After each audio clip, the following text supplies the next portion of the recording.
5 kakaibang katotohanan tungkol sa mga bagay na ginagamit natin araw-araw. Ang unang kapote ay gawa sa balat ng isda.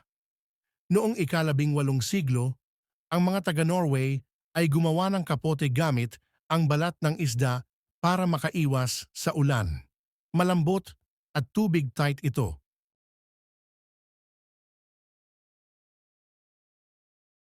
Ang pinakamatandang libro sa mundo ay may 2,000 taon na. Ang Codex Sinaiticus ay ginawa noong ika-4 na siglo CE. Ito ay may mga teksto ng bagong tipan at isa pa sa mga pinakamatandang nakatagong aklat sa mundo.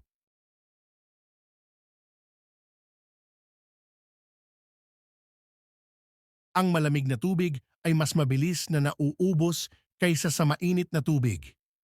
Kapag umiinom ka ng malamig na tubig, ang katawan mo ay kailangang magpainit dito para umangkop sa temperatura ng katawan. Kaya mas mabilis mong naubos ang malamig na tubig.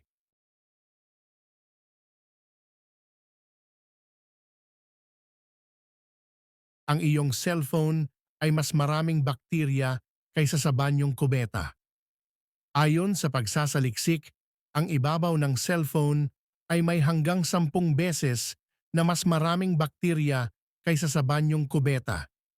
Kaya laging hugasan ang kamay o linisin ang cellphone mo.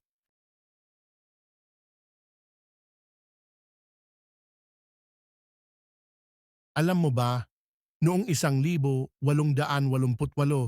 hindi pa talaga maaasahan ang unang ballpoint pen.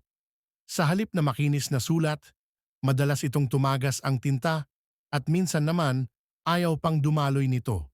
Kaya bago ito tuluyang gumana ng maayos, kinailangan pa itong ayusin ng paulit-ulit.